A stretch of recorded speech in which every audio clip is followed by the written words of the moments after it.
Hello, and welcome back to part four of my piano solo live stream. I'm Daniel Weiser, founder, artistic director of Amici Music. I want to thank you for joining me. I want to thank Sally Sparks and Streamside Studios for their wonderful project called Keep Music Live during our COVID period. She is producing this in Asheville, North Carolina, while I play in Baltimore, Maryland. And by great technology, my nephew Noah, who many of you have seen on other performances, will also join us from Port Jefferson, Long Island, in about a half an hour to play the Rachmaninoff C-sharp minor prelude. So thank you to Noah for doing that. And thank you all for any donations you make to Amici Music during this concert. That will all go towards our chamber music series and other live music. And we will also give a portion of that to the Maryland Food Bank for all they do to help keep food going here in the Maryland area. And when Noah plays, donations there will go towards the Adirondack Wildlife Refuge that's run by his great aunt up in the Adirondacks. So there'll be some information about that when he plays, some websites as well. So we want to welcome you back, and I know my brother's here only to listen to composer sex scandals, which there will be a couple of on this show. I want to thank my mom for joining, hopefully in Buffalo, and for all of you, and wherever you are, Baltimore, Asheville, Vermont, North Carolina, Florida, for being a part of this great series. And part 5 is coming up pretty soon. We're going to do it next Monday night, on a Monday, so June 22nd at 7:30 p.m. I think that will be the last in the series. You're probably done with me for now, and we'll come to America for that one, as well as Spain in the beginning part of the 20th century. And then in July, we'll come up with some other kind of single concerts, also doing a Chopin Zoom class all through July. So check out amicimusic.org for all of the information about those programs.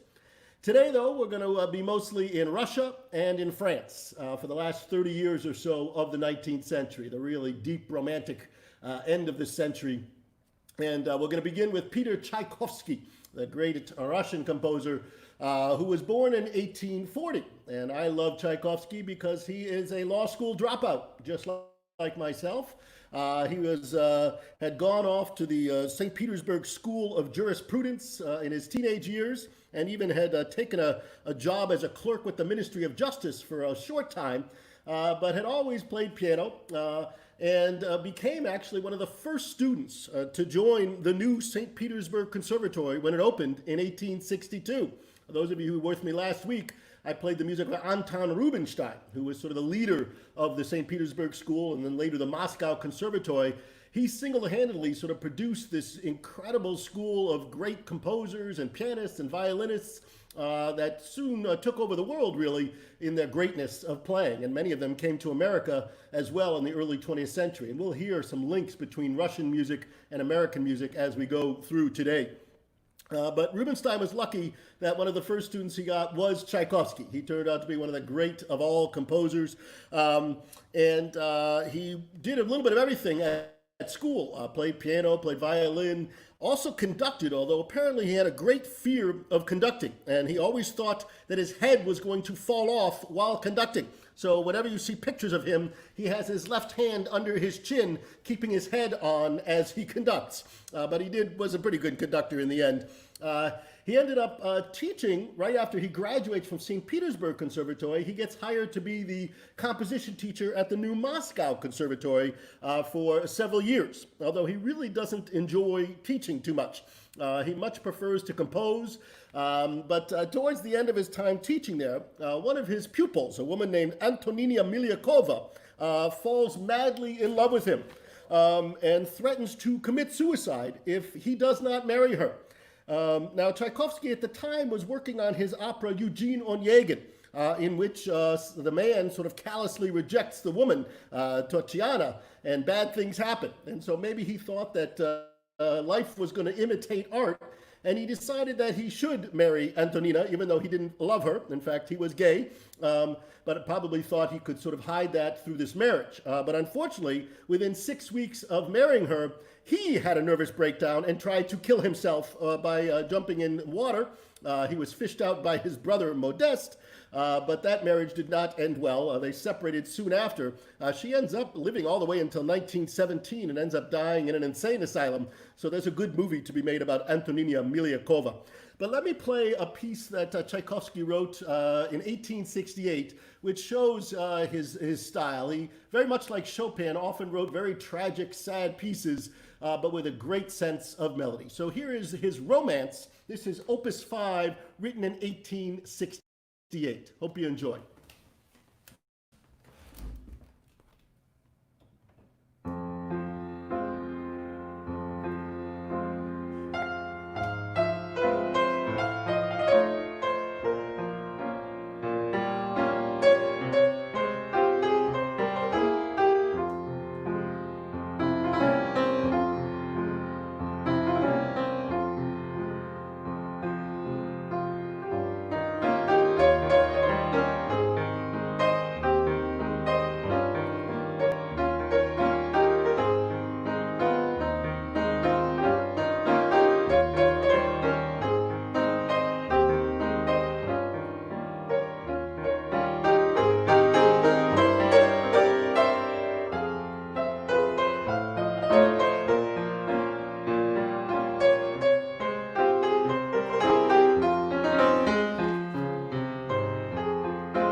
So there's a little early Tchaikovsky, beautiful romantic music.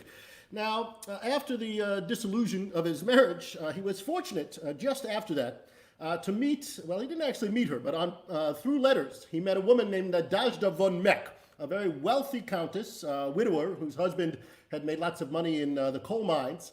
And she had been listening to a lot of early Tchaikovsky music and loved it, and said that she would send him a yearly stipend so that he didn't have to teach anymore and he could just compose to his heart's desire. But she had only two wishes in order for that to come true. One, she wanted him to write letters to her explaining the whole compositional process. She was fascinated by it. She herself was a good amateur musician and wondered what composers went through when they wrote music. And so because of her, we have some wonderful letters by Tchaikovsky where he really delves into the idea of composing music. In one of those he said, "Truly there would be reason to go mad were it not for music." And then one of my other favorite quotes of his, he said, "Inspiration is a guest that does not willingly visit the lazy." So he talked about how inspiration was there, but it was sort of going to work every day that produced the great music and all the symphonies that he was able to do. Now, the other caveat that Nadezhda von Meck had was that she never wanted to meet Tchaikovsky in person. She said if they ever met, the money would stop. We don't know why, but for as far as we know, for about 15 more years, they never met. She sent the money, and it was only around 1891, towards the end of his life, where suddenly she said, "I no longer can send you any money." There's lots of speculation as to what happened. Perhaps she somehow found out he was homosexual, but we really think that more likely it was because her own children were discovering that a lot of their money was going to this Tchaikovsky guy, and they probably threatened to do something bad if she didn't cut him off. But for all we know, it was a terrible thing when she decides to stop giving him money. He got very depressed, even though it was at the time when he was writing his wonderful Nutcracker suite, which is so filled with joy. And in fact, he was invited to come to America for the opening of Carnegie Hall in 1891 while he was writing the Nutcracker suite. So he was writing it on the boat across to America. And he loved his time in America. We have a wonderful quote that he wrote back to his brother. He said, "Here in New York, I was accorded a very warm welcome, with the local papers all running my portraits and writing stories about me. It looks like I'm even more popular here than I am in Europe. I'm a big shot here. I really am. There are things people in Moscow have hardly heard about, while here in America they're played and written about several times a year. For example, my overture to Hamlet, which they never once played in Moscow, is very well known in America. These Americans are absolutely amazing. Their sincerity, generosity, friendliness, and desire to please are absolutely out of this world. Nowhere but in Russia have I ever seen so much love for foreigners. The American way of life is so really good for me." Unfortunately, within a year or two after this, he was dead, died of having unboiled water in a cholera epidemic. There are some late studies that believe that it actually was suicide. We don't know for sure, although like Mozart, the last piece that he wrote before he died was his Sixth Symphony, the Pathétique Symphony, which in the last movement contains this incredible funeral march, and it is so powerful that it almost seems like he knew he had to die and he was writing his own funeral march. That was also a piece that he dedicated to his nephew, Vladimir, who he called Bob. And we think now that he was in love with Bob, and maybe that was just too much for him to deal with, not only the homosexual aspect, but the incestuous aspect of it. And perhaps that is the reason why he killed himself. We don't really know. We know that the Soviet authorities tried to keep the homosexual thing undercover for many years. But now we're getting more of these letters translated, and we know that he was definitely homosexual. We just don't know how much it affected his life and how personal. I wanted to play one last piece that he wrote, and this is from his wonderful group of pieces called The Seasons. He wrote 12 short pieces, one for each month of the year, in a magazine called the Nouvelliste Music magazine in 1877. And I'm going to play the one called June, or Barcarolle. It has a little poetic epigraph attached to it that says, "Let us go to the shore, there the waves will kiss our feet, with mysterious sadness the stars will shine down upon us." So here is June from The Seasons by Tchaikovsky, written in 1878.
That gets us through the wonderful Tchaikovsky. One last beautiful quote about Tchaikovsky, and this is by the wonderful Rachmaninoff, who we'll talk about shortly. And it was Rachmaninoff who knew Tchaikovsky, and Tchaikovsky was very supportive of Rachmaninoff when he first started. Rachmaninoff wrote, "Tchaikovsky was already renowned when I first met him. He was recognized all over the world and revered by everyone. But fame had not spoiled him. Of all the people and artists whom I've had occasion to meet in my life, Tchaikovsky was the most enchanting. His delicacy of spirit was unique. He was modest, like all truly great men, and simple, as only very few are." Now, as Tchaikovsky was coming into force in Russia, there was a separate group besides the Rubinstein group that also had some power, known as the Mighty Five. And last week I played Modest Mussorgsky, his pictures from an exhibition, and he was one of these five composers. They were led by a very eccentric man named Mili Balakirev. I'm not going to play any music of his, although there was a very famous piece called Islame that was performed all the time in the early 20th century. You can go listen on YouTube. It's really hard, and I didn't think I could pull it off. but it's a wonderful work. But Balakirev was mostly sort of the intellectuals behind this, and had several nervous breakdowns in his life, began seeing visions, became very religious, almost eccentrically religious by the end of his life. But he, along with a guy named Vladimir Stasov, who was a writer about music, began to celebrate the idea of a real Russian tradition. And they didn't like what Rubinstein was doing, which was sort of bringing in the German conservatory model and trying to teach everybody in the European way. They wanted to teach music the Russian way through singing and folk tunes. And Balakirev actually thought that the best way to be a composer was not to learn anything. He always thought that the empirical approach to composing was better, learning through the act of creation. And in fact, it's a wonderful quote that he gave to Rimsky-Korsakov, who I'll play shortly, where he once said to Rimsky-Korsakov, "You must plunge boldly into the sea of composition and learn to sink or swim. If you have the talent to swim, so much the better for yourself. If you are unfortunate enough to sink, so much the better for the world." So he was a tough guy, but he really had these people around him, known as the Five, the Mighty Five, who sort of saw him as a kind of deity, an idol. And then he actually started his own school of music called the Free School of Music, which was no charge to any students, unlike the conservatory. It emphasized folk tunes and choral singing. Again, one of the first of his disciples was this guy named César Cui, who was not a great composer. He was better known as a music critic. And in fact, he wrote one of the most horrible music criticisms of all time, destroying Rachmaninoff, which I'll read a little bit later, almost ruined his whole career. Could be a really nasty guy. He was born in 1842, and his father had actually been a French in the Napoleonic army, and had gotten sort of stuck in Russia during those times and decided to stay there. Had a family. He liked a lot of military names, so he had 3 sons named Caesar, Alexander, and Napoleon. And Caesar ended up sort of becoming a great military engineering guy. He went to school for that, wrote several books about fortifications, military fortifications. That was his main career. But he dabbled with music, and he didn't dabble that much. He actually did a lot. He was incredibly prolific, writing over 500 pieces, including 14 operas and many symphonies. But as somebody once wrote about him, some people have to work very hard to be mediocre, which is kind of cruel. But in many ways, Cui was not phenomenal. But the best stuff he wrote were the kind of miniature pieces, smaller piano pieces, and not these big over-the-top works that didn't quite work. One of the most famous of his pieces you might recognize was a piece he wrote called Oriental. This sort of took up that exotic idea of the Orient, the eastern side of Russia and the Middle East, and that became very popular, and it sounds sort of like what you get in Aladdin or Lawrence of Arabia. I'll play a little bit. This was very popular in the early part of the 20th century. Here's the Oriental. It was originally for violin and piano.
obviously. Some of you might remember that piece. It was very popular at a time in the early part of the 20th century.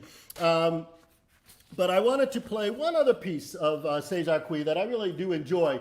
It's called Causerie, Opus 40, number 6, written in 1887. And it really is a wonderful display on the piano. Hopefully you'll be able to see very close. He does a lot of hand crossing to bring out the melody in the top and the bottom. And it's kind of a fun, effective piece. So here's another César Cui, Causerie it's called.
right, so that's a little Cesar Cui. Again, not the greatest of these mighty five, but one who was important, and especially his music criticism would become very important in the next generation with Rachmaninoff.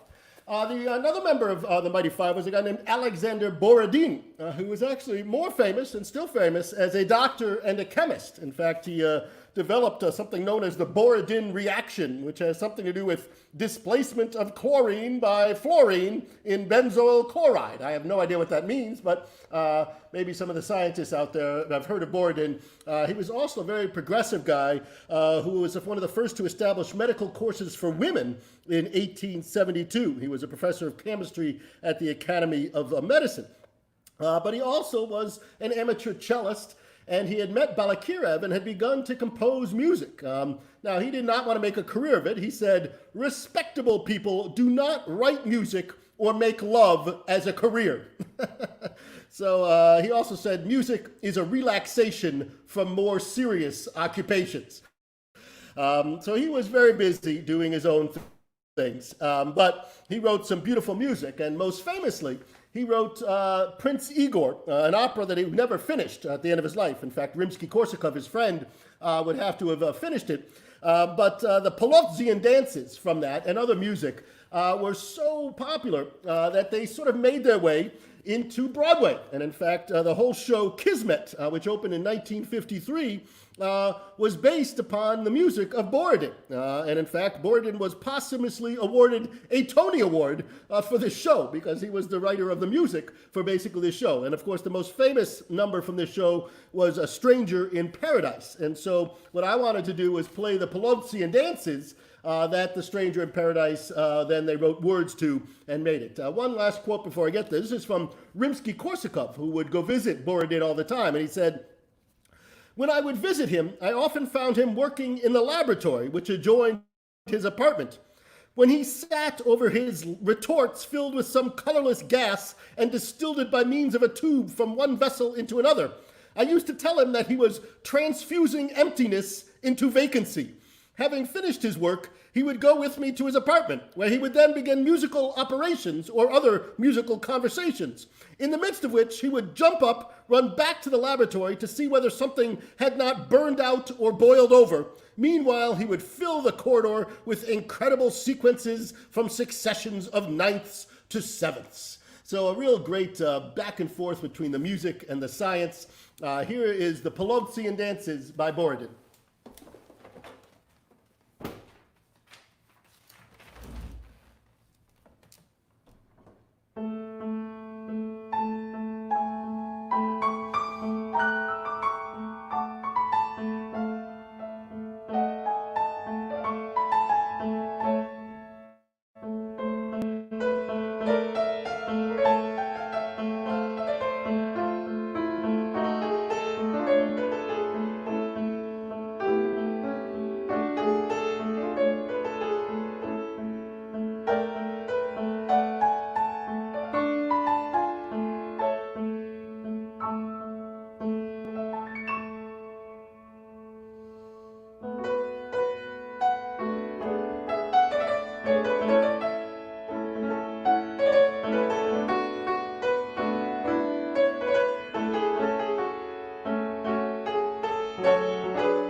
just one of the great melody writers, these soaring lines, and you can see why they wanted to use his music for Broadway. It has a real sort of American sound, and we're going to see that a lot, as I mentioned, in our composers. And the next one especially, Nikolai Rimsky-Korsakov is the last of the Mighty Five, born in 1844, and he lives all the way to 1908, best known for Scheherazade, which wonderful symphonic suite. But he first fell under the lore of Balakirev while he was a naval captain. He was had a whole history in his family of working in the Navy, and he sailed off on the Navy. And while he was in the Navy, he wrote his first symphony without any real training except Balakirev. But he and Balakirev sort of split up later because Rimsky-Korsakov was invited to teach at the St. Petersburg Conservatory in 1871, sort of going against what Balakirev said, that you shouldn't be teaching music in conservatories. He actually had to learn a whole bunch before he taught. He said he was possibly his very best pupil, but he ended up teaching there for 35 years. Here was his philosophy of teaching was, he said, on the first day, I will speak and you will listen. On the second day, I will speak less, and you will start to work. Finally, I will not speak at all, and you will all compose great works. If it was all so easy as that. But a wonderful composer, and one who trained quite a lot of important pianists in the next generation who trained at St. Petersburg Conservatory. And also people like Debussy and Ravel loved Rimsky-Korsakov, and especially his ability to orchestrate. He was a great orchestrator. The colors that he would get in his orchestra are great. I'm going to play two pieces that really are for orchestra, so I shouldn't do them on piano, but I'm going to do the Song of India from his opera Sadko, which came out in 1898. And I wanted to play that because it has so much of the blues in it. It almost feels like you're playing Gershwin. And I'm going to play Gershwin, and Gershwin's preludes could be taken right out of here, which shows the real connection between what was going on in Russia and about 20 years later, the jazz that was going on in America. The same sort of scales were being used. And then I'll also try to play the Flight of the Bumblebee, his most famous work as well, from Tsar Sultan, the opera written in 1900. So first the Sadko, and then the Flight of the Bumblebee.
to the greatest, I think, of all of these Russian composers, and that is Sergei Rachmaninoff, born in 1873. And Rachmaninoff came from an old aristocratic family, but unfortunately the father had basically squandered most of the money by the time Rachmaninoff was born and growing up. Rachmaninoff always described his father as a wastrel, a compulsive gambler, a pathological liar, and a skirt chaser. And when he was about 11 years old, the father sort of disappeared from the family. And Rachmaninoff grew up with his maternal grandmother, who lived again out in the countryside where the church bells were always going off. And again, with Rachmaninoff, you always hear some church bells. And we're going to hear some coming up in his very famous prelude that Noah's going to play for me.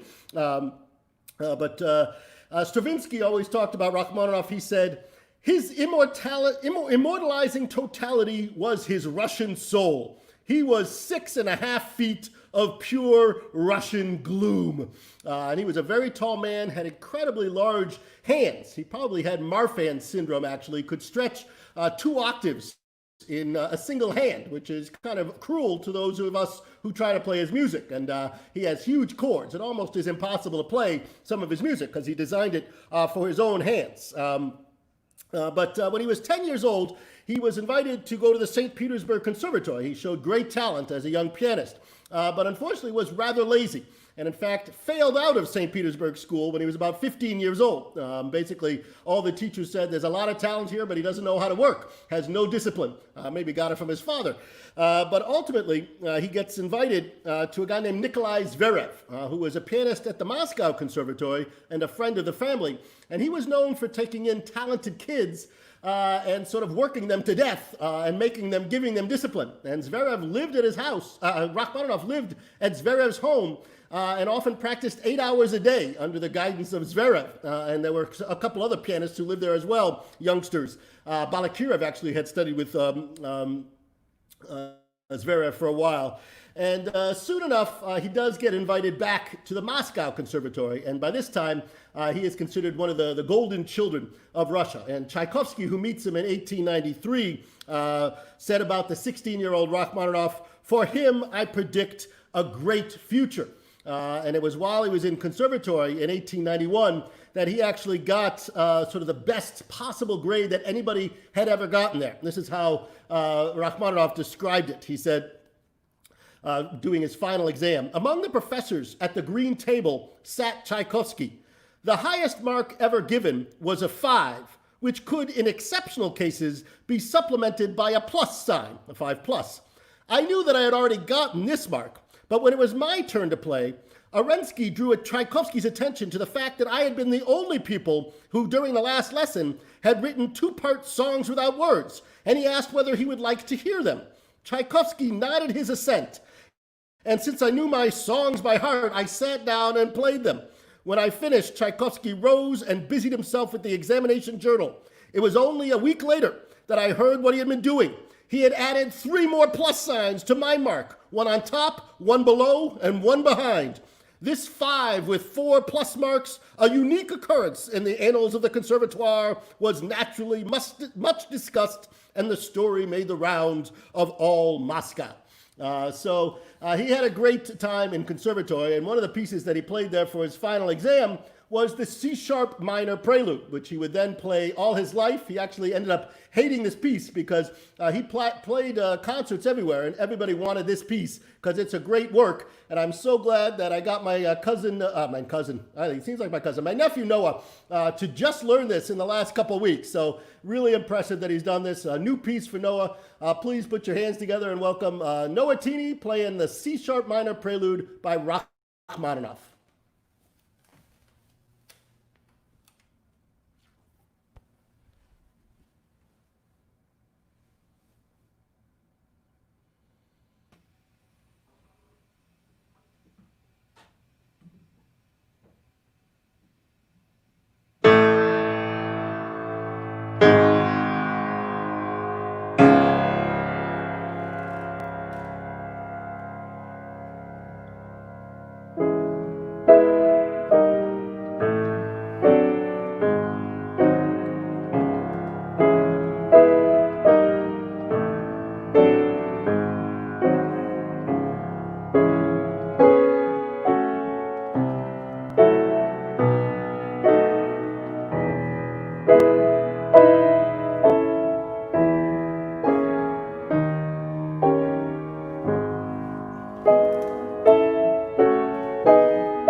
Fantastic, Noah. That's great. And about a week and a half, he put that together. I told him he had to play something for my show. And just so you know, I don't know if you can see this, but that piece, normally we play 2 lines when we play piano. But in Rachmaninoff, for part of that piece, we have to play 4 lines at once. And that hand that you saw reach in, that was my sister-in-law, Rachel. She said, I didn't know I had to read so many staffs of music to be able to turn the page. But great that he was able to do that. That's a piece that's going to come in handy for you later on, Noah. All right, now, once Rachmaninoff graduates in 1893, there is a lot of excitement about his symphony, the first symphony that he's going to write. Everybody is waiting. Tchaikovsky dies in 1893, and it's clear that the mantle of great Russian music is going to go to Rachmaninoff. And so everyone wants to see what his first symphony is going to be like.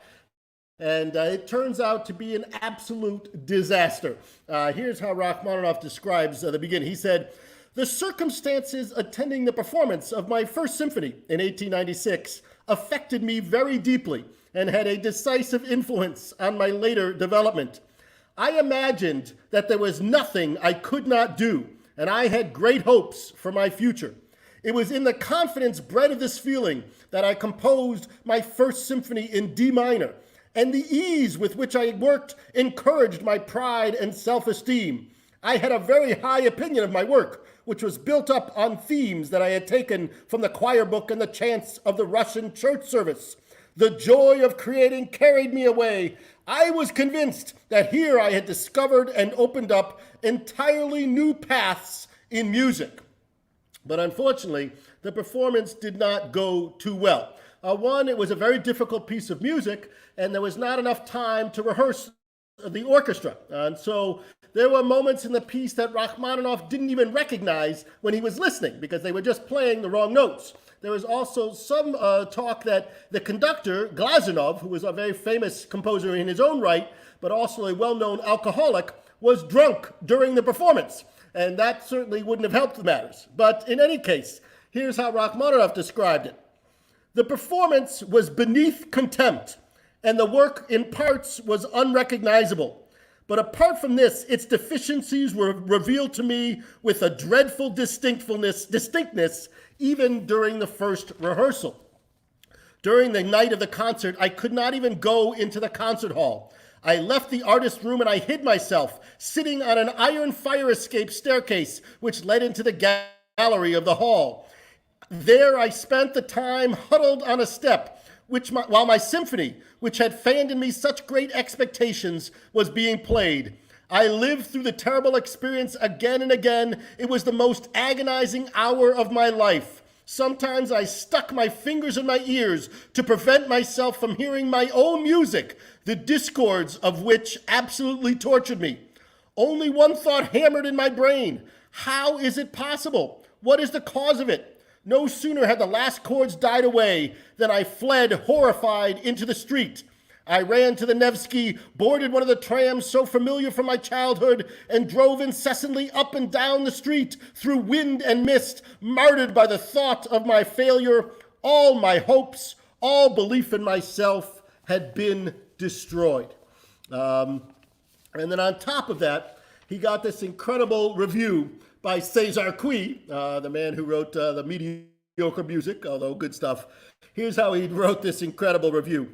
If there were a conservatory in hell, and if one of its talented students were to compose a program symphony based on the story of the 10 plagues of Egypt, and if he were to compose a symphony like Mr. Rachmaninoff's, then he would have fulfilled his task brilliantly and would have delighted the inhabitants of hell. To us, this music leaves an evil impression with its broken rhythms, obscurity and vagueness of form, meaningless repetition of the same short tricks, the nasal sound of the orchestra, the strained crash of the brass, and above all, its sickly, perverse harmonization and quasi-melodic outlines, the complete absence of simplicity and naturalness, and no theme whatsoever. Woo, that's a bad review. But it was clear that Rachmaninoff, even without that, really snapped. He said the following. I returned to Moscow a changed man. My confidence in myself had received a terrible blow, Agonizing hours spent in doubt and hard thinking brought me to the conclusion that I ought to give up composing forever, since I was obviously unfit for it, and therefore it would be better if I made an end to it at once. A paralyzing apathy possessed me. I did nothing at all and found no pleasure in anything. Half my days were spent lying on a couch, sighing over my ruined life. I felt like a man who had suffered a stroke and had lost the use of his head and his hands. And this went on for a few years of just complete depression by Rachmaninoff. And what sort of finally gets him out of it is that he goes to see a family friend named Nikolai Dahl, who is dabbling in this new science of hypnotism. And Dahl actually hypnotizes on a regular basis Rachmaninoff and says to him over and over about a year's time, you will start to compose a concerto. You will work with the greatest of ease. This composition will be of an excellent quality.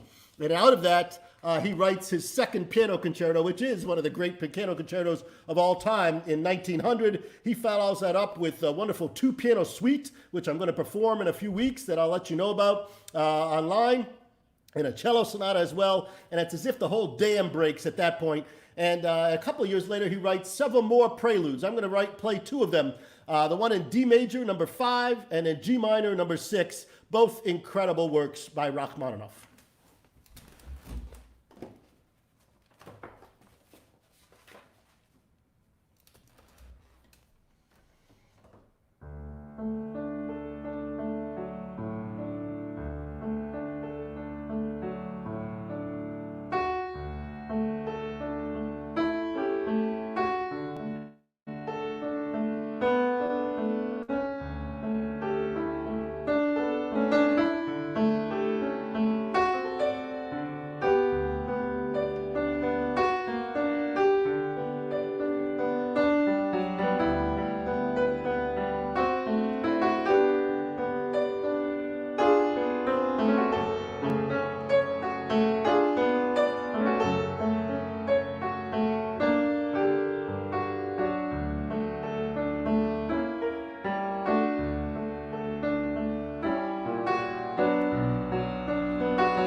the great, great works by Rachmaninoff. Where are we now? Ooh, we're getting late. All right. Still a couple more pieces I want to play. I might save a little of Debussy for the next one. But one last piece I wanted to play by Rachmaninoff. It's one of my favorites. But first, Rachmaninoff would actually have to leave Russia when the Russian Revolution in 1917 takes place. He came from that aristocratic class, so he sort of gets out and never really goes back to Russia, spends most of his life between Switzerland and the United States. And he actually dies as a citizen of the United States in Beverly Hills, California in 1943. We're going to hear actually next week, I forgot to mention when Noah was playing the C-sharp minor prelude, Rachmaninoff would play lots of concerts in America. And there's a famous concert he did at Carnegie Hall where he played that piece. And in the audience was a ragtime composer named George Cobb, who then did a ragtime version of that piece called the Russian Rag. And it's very funny. I'll play it next week, I hope. And Rachmaninoff was there to hear it. But he played all across concerts. And in fact, there was one concert he was at Carnegie Hall. And he was playing with Fritz Kreisler, a wonderful violinist, German violinist, who was known for sort of a very easy-go-lucky guy, would wander around the stage and sometimes get lost in the music. And Rachmaninoff was a very serious Russian guy, and supposedly the story is that they were playing a piece together. Kreisler got a little lost, and he sort of wandered over Rachmaninoff's shoulder to look at the music, and whispered apparently into Rachmaninoff's ear, "Sergei, where are we?" And supposedly Rachmaninoff in the middle of the piece said, "Fritz, we're in Carnegie Hall." So had a good sense of humor at it. But he also wrote a wonderful thing about his style as a composer. He didn't like a lot of modern music. So it's always interesting to hear Rachmaninoff writing stuff in the 20s and 30s that sound really like they're from the 19th century. He never really is considered a 20th century composer, even though he dies in 1943. He said the following: "I am a Russian composer, and the land of my birth has inevitably influenced my temperament and outlook. My music is the product of my temperament, and so it is Russian music. I never consciously attempt to write Russian music, or any other kind of music for that matter. I was strongly influenced by Tchaikovsky and Rimsky-Korsakov, but I never consciously imitated anybody. I try to make my music speak simply and directly that which is in my heart at the time that I am composing. If there is love there, or bitterness, or sadness, or religion, these moods become part of my music, and it becomes either beautiful, or bitter, or sad, or religious. For composing music is as much a part of my living as breathing and eating. I compose music because I must give expression to my feelings, just as I talk because I must give utterance to my thoughts." And I wanted to play his very famous 18th variation from a Rhapsody on a Theme of Paganini. He actually writes this piece in 1934, and it's premiered actually at the Lyric Opera House here in Baltimore with the Philadelphia Orchestra under Stokowski playing it. It's a concerto. Rachmaninoff was playing a piano part, but this is a piano version of it, just the 18th variation, which you've heard in many movies, including Somewhere in Time. It was the theme song to that one with Christopher Reeves. And it's just one of the most gorgeous melodies of all time. Here's the 18th variation, Rhapsody on a Theme of Paganini by Rachmaninoff.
That's one of the great ones. All right, you know what I'm going to do? I'm going to play one last work. I'm going to save Debussy for next time. But I wanted to get over to France for one other composer before I led to Debussy, and that is the music of Gabriel Fauré, who really wrote some fantastic music. He's not as well known as some of the other great composers there in France, but born in 1845 and dies in 1924, lives a very long life, and in fact ends up going deaf at the end of his life. He actually becomes a head of the conservatory there in Paris, and shocked a lot of people because he sort of gets rid of a lot of the dead wood at the conservatory at the end and turns it into a real vibrant conservatory. It had really started only conserving old music, and there was not a lot of opportunity for new music in Paris at the turn of the century. But once Fauré got there in the early part of the 20th century, Paris would become the hub of great music in the early decades, and that's what we'll hear next week with a lot of the Spanish composers coming and the music of Debussy. So Fauré, we owe a lot to him for doing that. There's a wonderful quote by George Auric about the music of Fauré. He said, "Fauré's achievement was to invent musical forms which attracted our hearts and senses without debasing them. He offered an homage to beauty in which there was not only faith, but a discreet yet irresistible passion. The delicate precision of his architecture, the concision of his ideas will long guide us in our moments of anxiety." And as he once said, music exists to elevate us as far as possible above everyday life. And he ended up, he had a great love affair with this woman, Marianne Viardot. She kept putting him off, and finally they ended the marriage. He then fell in love with a woman named Emma Bardock, who was already married. She said she couldn't go be with him, but a couple of years later she ran off with Debussy. So that'll come next week. We'll talk about the sex life of Claude Debussy, which is not good, and also involves the first wife of his trying to kill herself. It's much like Miliakova and Tchaikovsky. But Fauré would end up sort of having a longer marriage with the daughter of a sculptor, although he clearly had some other affairs along the way as well. I wanted to play one of his pieces. This is his nocturne. He wrote 13 different nocturnes altogether. This is from 1882. It's nocturne number 3 in A flat, and it really is one of those incredibly gorgeous pieces that it sounds virtuosic, but it really isn't. And in fact, Fauré always said that he hated virtuosic players. He said, "The greater they are, the worse they play me." He wanted people that could really just get at the essence and not just show off. Even though Franz Liszt, one of the great virtuosos, when he first tried to play Fauré, he said to him, "I think I've run out of fingers," because there's just so much going on. Some wonderful cross interplays of rhythm. And Fauré was ambidextrous and lots of left-hand melodies. He wanted the left hand to sort of gain more prominence than it had been over the years. And so you'll also hear some great dissonances, links to Chopin. So this is a little Fauré, and then we'll call it a day, and I'll start next week with some music of Claude Debussy and maybe get into Ravel and Satie before I do the Spanish and then get over to America. Hopefully I'll have time to do it. If not, I guess we'll add another one. But we're planning to meet here on Monday night, a week from Monday, on the same place at 7:30 p.m. Later that week, on Thursday night, June 25th, I'm going to be doing a live 2-piano program with Daniel Lau, a wonderful pianist who lives here in Baltimore. We're going to do the a movement from the Rachmaninoff suite that he wrote right after his hypnosis. We'll also do it in the incredible Mozart 2-piano suite, and we're going to do Guastavino, who is a great Argentinian composer, Samorensky, another Russian composer. So that's on our website, amicimusic.org, if you want to get the link to that.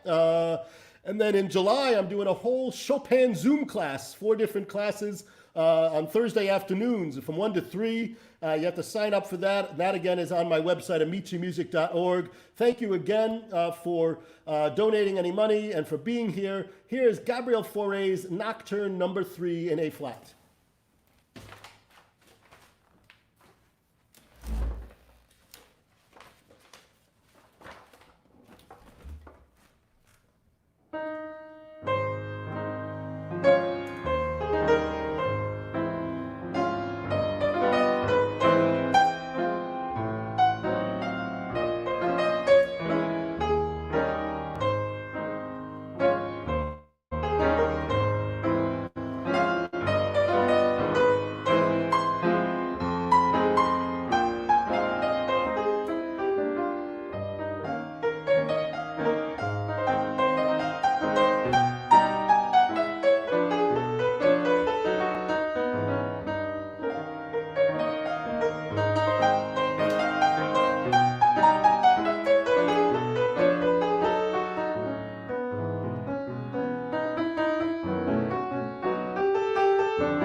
Oh, it's almost too much beauty in one place. I forgot to mention this would have been the 61st anniversary for my father and mother. My father passed away a few years ago, so I dedicate this concert to them and to you, Mom, for all you did to make me practice when I was a kid, even though I was a terrible student. But thank you for that, and I dedicate that to my father, who's hopefully watching from somewhere good. And I hope to see all of you guys next Monday, Monday night at 7:30 p.m. Take care.